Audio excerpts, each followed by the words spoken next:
How do we go back to friends when it seems impossible? 20F, 22M. 2 months ago, I met a guy who has the same humor as me, was super nice, and it was always super fun talking to him. He thought the same of me, and he said he also liked how I was always smiling. So, barely a month in, we got together. Straight away, I realized he's not one to talk about his thoughts. I was his first serious relationship in 3 years. I met his friends, his parents, and he showed me off a lot. But since it's been 3 years, he didn't have the habit of responding to texts right away. And I'm an extremely anxious person, so you can see how that's not a really good combination. In the beginning, it was good, but then I started overthinking things. I convinced myself that he barely engaged in our conversations and that he had no interest, when in fact he was just a super chill person. I convinced myself that he barely texts me, but looking back at our texts, we were texting so much daily, even when he told me he prefers calls over text. I convinced myself that he's just using me and just playing with me. So, every time we met, I just got more negative and I started talking less. I was reading into everything so much that I never actually had fun on our dates or when we called. But in the last week and a half, I did notice him getting more and more distant.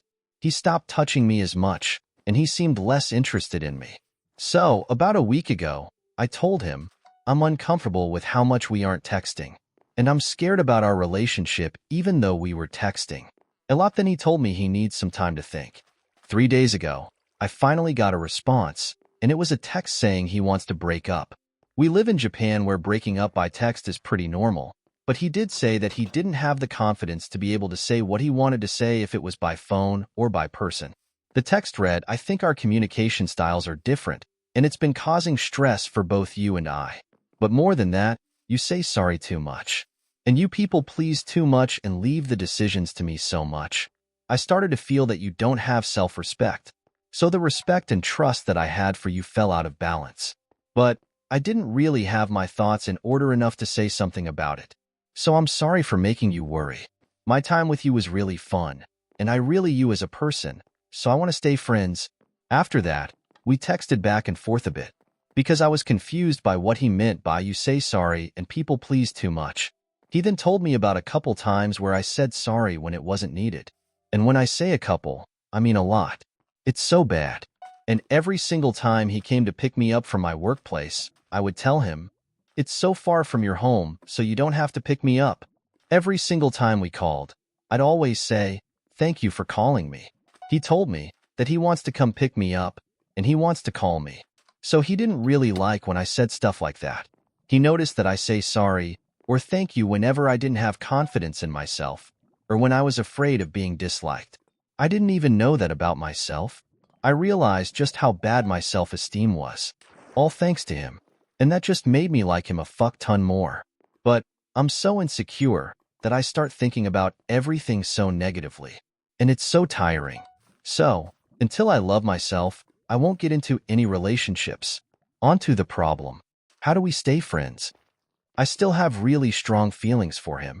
We live very far away and have zero chances to meet unless we plan it. We just broke up, so I don't know if I can text him regularly or even what to text him. I actually texted him yesterday and I think he's decided to stop replying. 4. He has his own life, full of friends, and he goes out regularly, so I think he'll forget about me. 5. We live in Japan, where meeting up as just one boy and one girl is, to a lot of people, considered a date. 6. I think he does want a break from me though, from being mentally tired, because he has to read into all my apologies to know what I really want to say. 7. I'm scared my low self-esteem and self-respect would ruin our relationship even as friends. But I rarely ever click with people. It was genuinely such a fun time with him when I wasn't having negative thoughts.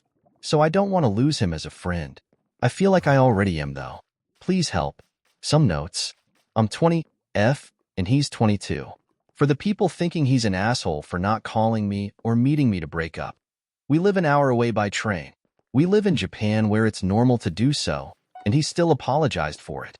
But also, I did eventually ask to talk on the phone, and he made time for me, and he never once sounded annoyed. When I say he's a very chill person, I mean he was really quiet, reserved, and did everything at his own pace. But he had a raging phone addiction. I think that's why I was confused as to why he wouldn't reply to my text straight away when really it was just because he was doing things at his own pace. Even then, he was actually engaging in our text conversations a lot, just not responding quickly. I'm planning on starting to go to the gym for my self-love/self-respect issues, but if you have any more advice on how to gain self-love, I would love that too. TLDR, I knew a boy for 2 months, was with him for 1. He showed me off to family and was basically a perfect boyfriend, but I ruined it by being insecure and assuming the worst about him. I gradually felt him getting distant, then I got a breakup text. Our communication styles are different, and you say sorry and thanks whenever you're having self-doubts or you're afraid of being disliked by other people. And you always put me over yourself, so you would always leave the decisions to me. But this 1 month was genuinely so fun. So I would like to continue as friend. And looking back, I was actually so bad with my insecurities, and I didn't notice just how bad my mental health was. So I've decided I won't go into any romantic relationships until I know how to put